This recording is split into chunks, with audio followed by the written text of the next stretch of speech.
You're listening to The Coffee Hour. I'm Andy Bates. I'm Sarah Gulseth. Some may know, some may not know, September 15th through October 15th is Hispanic Heritage Month. And this month, we wanted to spend some time with some stories on the Lord's work in the Hispanic community here in the United States and around the world as well. We have some great stories to share with you today. We're going to head to Indiana for a story in Hispanic Heritage Month in the Lutheran Church Missouri Synod. Thanks to Concordia University, Wisconsin for supporting the Coffee Hour. You can find out more about Concordia University, Wisconsin at cuw.edu. Live uncommon. Joining us today, Pastor Daniel Fickenscher. He's an associate pastor serving at St. Paul Lutheran Church, Iglesia Luterana San Pablo in Columbus, Indiana, and missionary pastor at Trinity Lutheran Church, or Iglesia Luterana La Trinidad in Indianapolis, Indiana. My Spanish is not so great, so thanks for bearing with me on that. Well, tell us about who you are, and then we'll learn more about the congregations where you get to serve. Sure, yes. So I am a 2020 graduate of Concordia Theological Seminary in Fort Wayne. And of all the good things that came from there, I got to meet my wife there. She was studying to be a deaconess, Taylor. And so that was certainly a wonderful benefit that came out of studying there in Fort Wayne. And then out of the seminary, we were sent to Del Rio, Texas, which is on the border with Mexico, and of course got to do some Spanish work there. But now I'm back and serving. So St. Paul Lutheran Church in Columbus was actually my vicarage congregation. So that's a neat little tidbit. So back where I spent a year of seminary preparation. Now, is Spanish something that you already knew, were familiar with the language? Was this something that you kind of were expecting to do, or was this a first call where you had to learn as you went on the ground? Yeah, good question. So I began learning Spanish about 11 years ago. So when I was coming up on, graduation from college, I had a lot of fun studying outdoor recreation and resource management at Indiana University, which was wonderful. Camping, as my wife calls it, when people ask what I majored in, camping, which is not all that inaccurate. And that was great. That was wonderful. But it was one of those things where it's like, then you're starting to do the serious job search thing. And it's like, well, all the opportunities, all the obvious job placements were looking like seasonal or part-time. I was like, well, shoot, I got a 4-year degree, but I don't really want to do seasonal work or something like that. And so actually with my campus ministry at Indiana University with Pastor Richard Welmer, we attended a campus ministry conference of the LCMSU in St. Louis, the Christmas break of my senior year. And Deaconess Pam Nielsen, who was a family friend, did a presentation on mission work of the LCMS. And she spoke about the program to serve for 2 or 3 years. And I thought, well, I'm not quite sure what I was going to do with my degree anyway. So yeah, if someone will take me to do that, that'd be wonderful. Send me anywhere.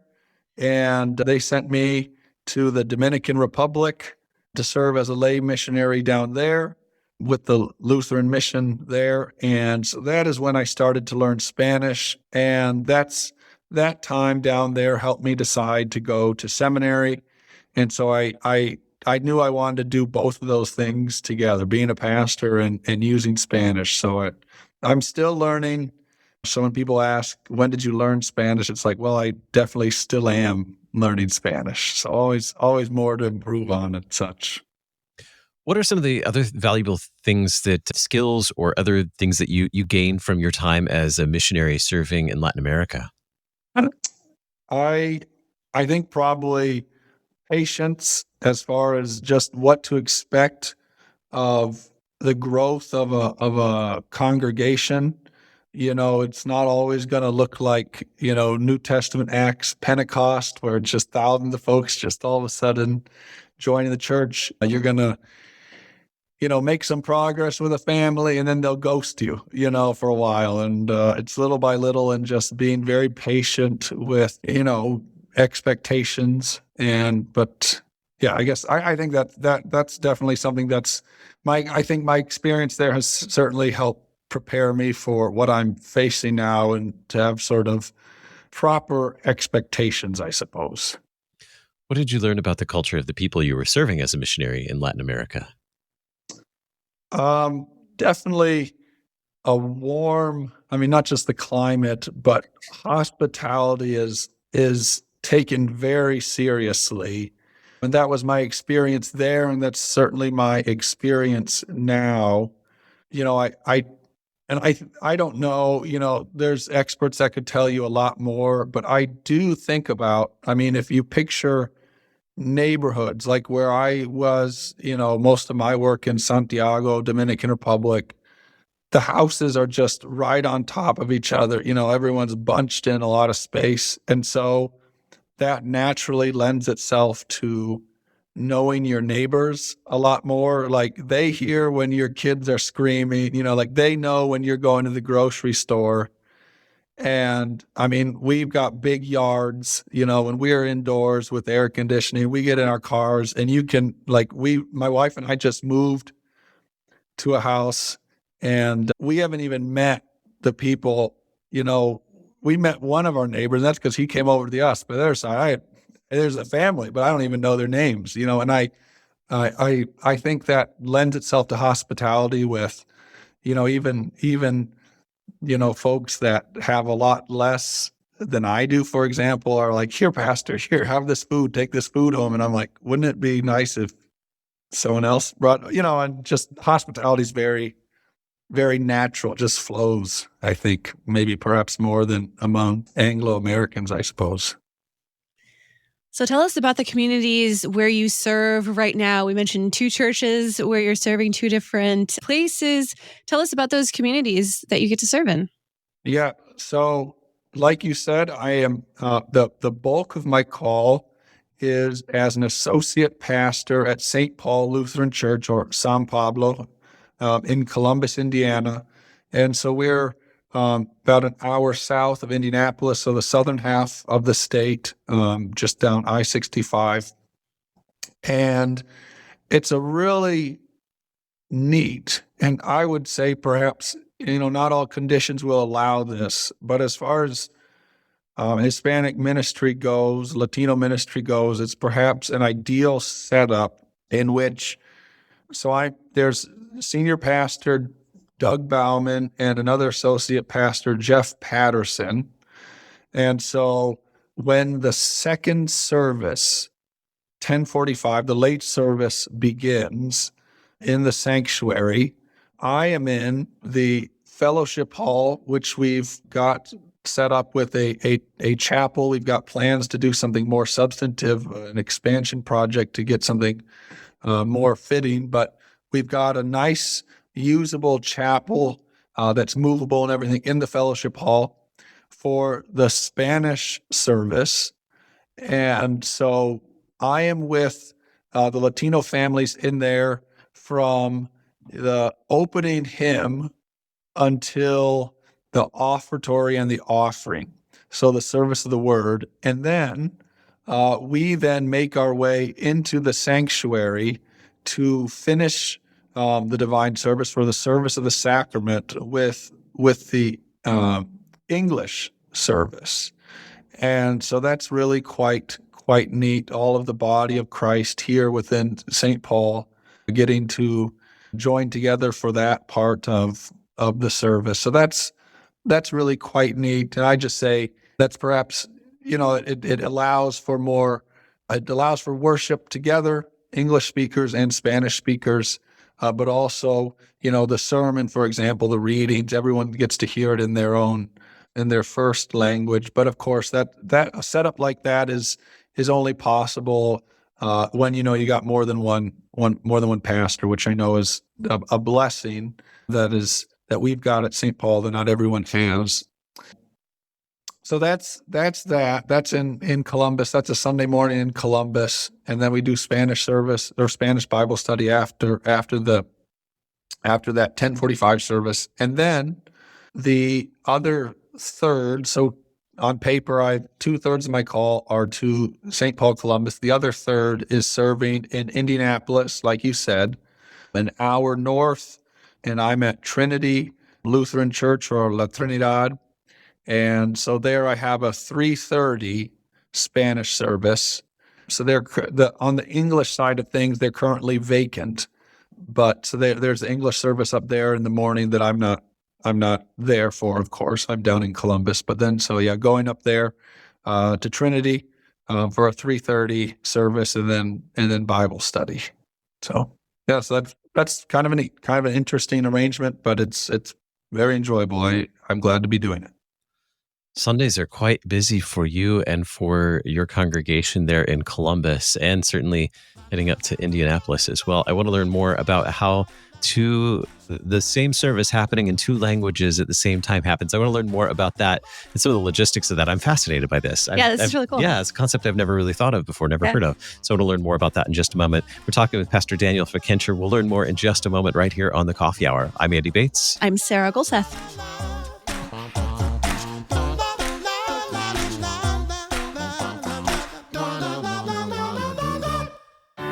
At Concordia University, Wisconsin, we believe you were created for a reason: to use your God-given gifts to help others, to live a life of self-sacrifice in a me-first world, to live a life that's uncommon. Whether you're taking one of 50-plus online programs or learning with us in person on the shores of Lake Michigan, you'll be equipped to make an uncommon impact. Learn more at cuw.edu. Concordia University, Wisconsin. Live uncommon.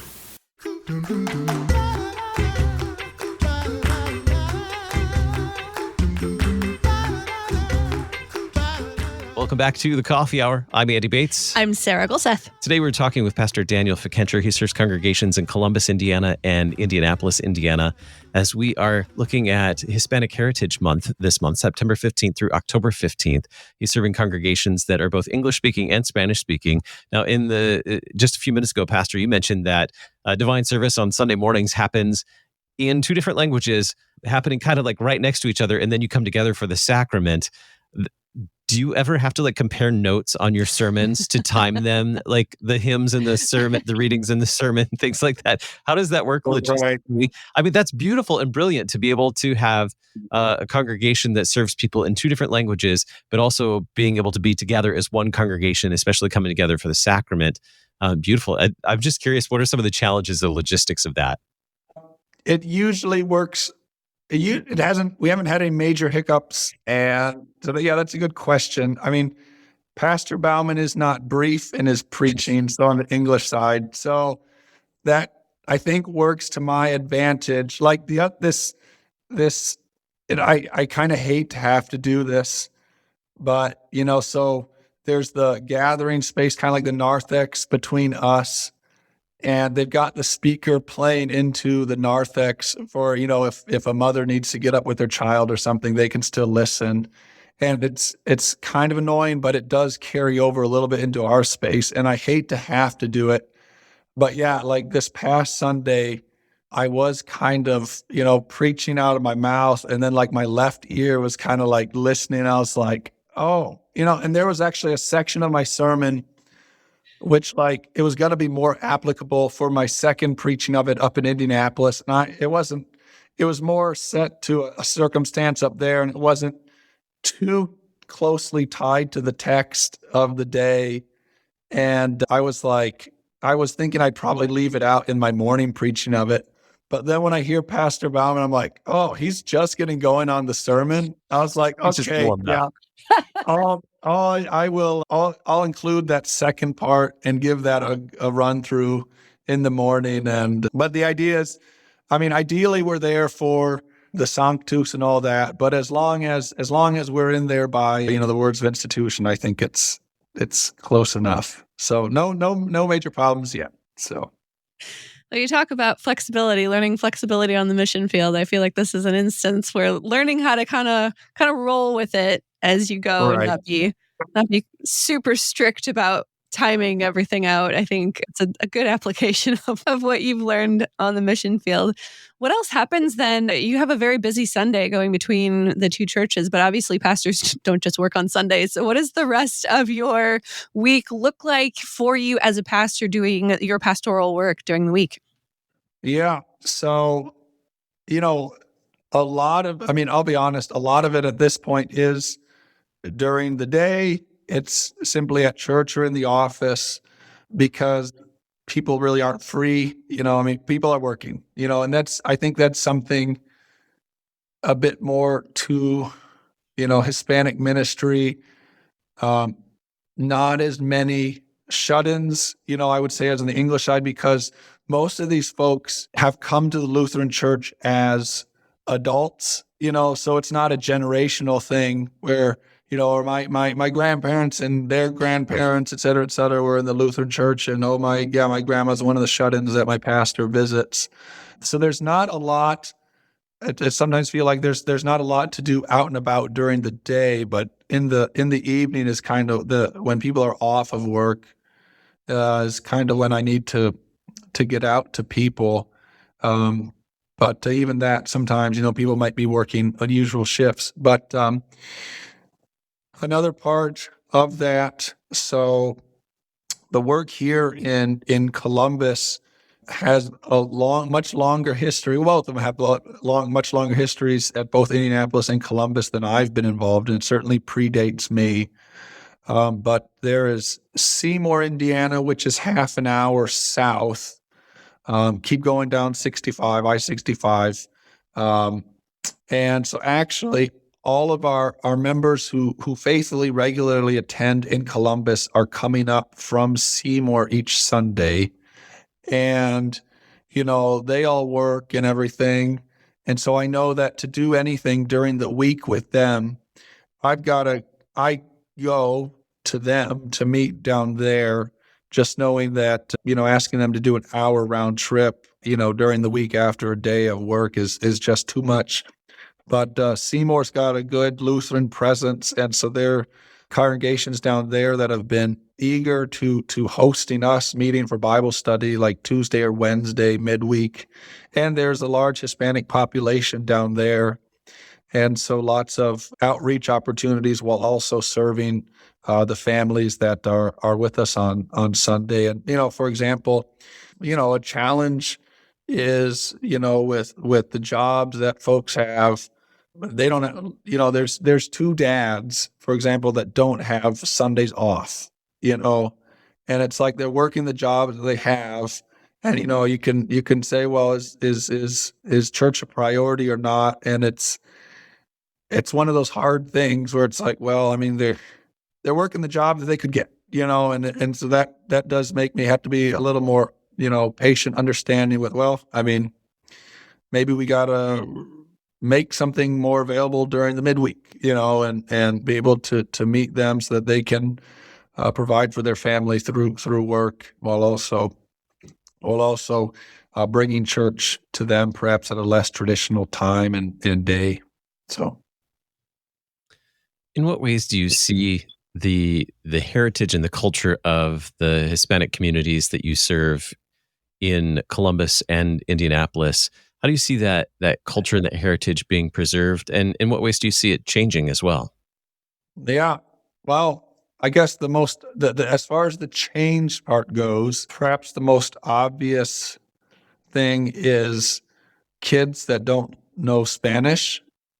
And so that's a challenge in itself, where it's like I've got kids who, their parents speak Spanish and I speak way more Spanish than these kids do. And they can't really understand my sermons, and when I'm preaching in Spanish. So like in Indianapolis, for example, I've really been trying to work through how best to serve those kids. So that like one family in particular, and to do the whole service bilingually, I think would be rather tedious. But so what I've done and I'm doing for now, and maybe I will, this is certainly open to flexibility, to changing. I do the words of absolution in Spanish, then I say them in English.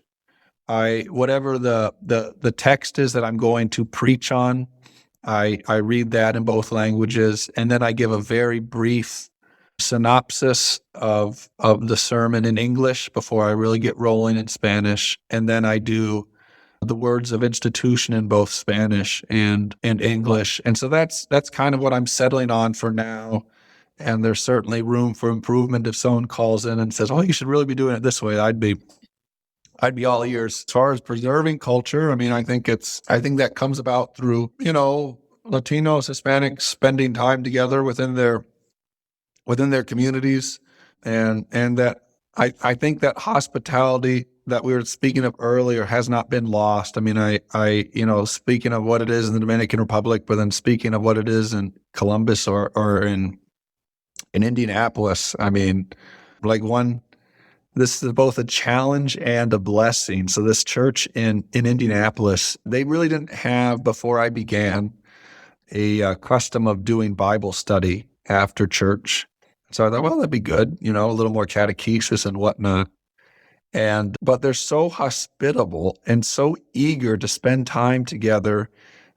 They're always bringing food, and there's always something to celebrate. And I never, it's kind of like, I don't want to ever, dampen that or be like, let's not do that. Let's do Bible study. It's always like, oh, and I love to eat, and I'm all about food, so it's kind of like, I don't know if that's a little bit of my sinful flesh or not, but I'm like, now, okay, if there's cake, if there's pastel de tres leches, yeah, we'll do Bible study next week. So that's been kind of an ongoing, just something in my head. Like, did I see somebody walk in before church with a big chafing dish or big pan of something? I'm like, all right, well, it looks like maybe no Bible study today, and I'm usually okay with that, but that's one of those things where it's like, good for you guys for just, I do think there is a lot to be said about, you come to a new country, you're not really that comfortable in the language. And then it's like, you do need that community around you, and how exciting it is when people are able to find that community at church, right? And there's actually life there. There's salvation there. And so that is a wonderful, exciting thing. Yeah, the community at church is incredibly important, in the fact that they want to be together and want to celebrate. Like that is no small thing. So that's right. A challenge and a blessing at the same time. Andy's going to ask you a food question maybe in a minute, but how have you seen God working through these ministries to reach the people in your communities? Yeah, I have been overwhelmed with people's enthusiasm to bring people to church, to invite their friends to church. And I don't know that I have no reason for me not to start doing it, but I haven't been the one like, hey, where are you guys' friends at? When are you going to start inviting friends? It's just, I think that does reveal that sense of wanting that community, but then knowing that there's actually something very good here, that the church has to offer, that Christ has to offer, and they're excited to have their friends be a part of that. So I think I've been very encouraged. Like in Indianapolis in particular, I'm not living up there. I'm not there most of the week, but that's where the families have really just taken upon themselves to bring friends, and it's like, great, you guys keep doing that. That's good. That's wonderful. That's awesome. I may not speak Spanish, but I believe your congregation speaks my language. Oh, God, yes. Food is your love language. The food, yes. If the community gathered around food, I get it. Uh-huh. I know that language. Yes, Yeah. that's beautiful. Great point, though, that they find their sense of community in their congregation, at the church. What a great way to find that sense of community there. Yeah. Pastor, thank you so much for spending this time with us on the Coffee Hour this morning, helping us learn about your congregations. Thanks for being our guest on the Coffee Hour. My pleasure. Thank you guys very much. Very much. God's blessing. You've been listening to the Coffee Hour. I'm Andy Bates. I'm Sarah Gulseth. The Coffee Hour with Andy and Sarah is a production of KFUO. To support the Coffee Hour and KFUO Radio, visit KFUO.org. You can also text KFUO to 41444 or send an email to gifts@kfuo.org. And you can call us at 800-844-0524. KFUO. Christ for you, anytime, anywhere.